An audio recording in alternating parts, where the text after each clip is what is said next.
I think one of the really extraordinary things about your story is that none of you knew the other was being abused. How could that happen in one family?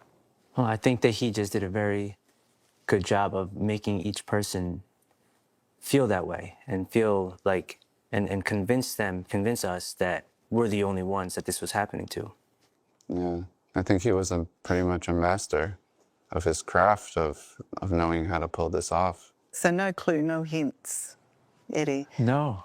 You know, I remember thinking, like, there's no way that he could do that with someone else. They would come out and say something, you know, there's no way. It's total brainwashing. We were brainwashed to believe that way. This is the Cascio family. They have been reluctant to come here today, afraid that they might be betraying a friendship that they've held so privately and dearly for over 25 years. They say a mark of how brainwashed they were was their appearance on Oprah a year after Michael Jackson's death in 2009. The family went on the show to praise and defend the pop star. So I have to ask you, Frank, Marie, Nicole, were there ever any improprieties with you and Michael Jackson? Never. Michael couldn't harm a fly. Your family went on Oprah really to support Michael Jackson, to say that he didn't hurt people, that he could never hurt children. Why did you do that? Well, we were still under that same mindset that we had to continue to protect him. Nobody was ready to come out with the truth. We were all scared to come out with the truth. So what other option did we have? We had to keep defending. That all changed in 2019 with the release of the Leaving Neverland documentary, which detailed other explosive allegations against Michael Jackson. He was one of the kindest people I knew, and he also sexually abused me.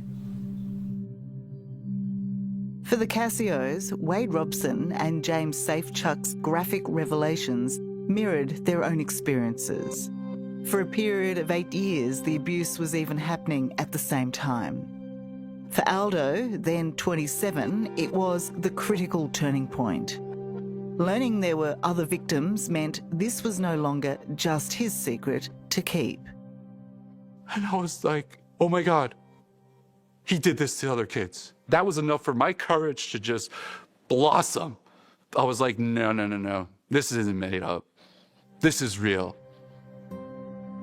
Aldo decided to tell his family of the abuse he'd endured, unaware he would also be opening the lid on the suffering of each and every one of his siblings.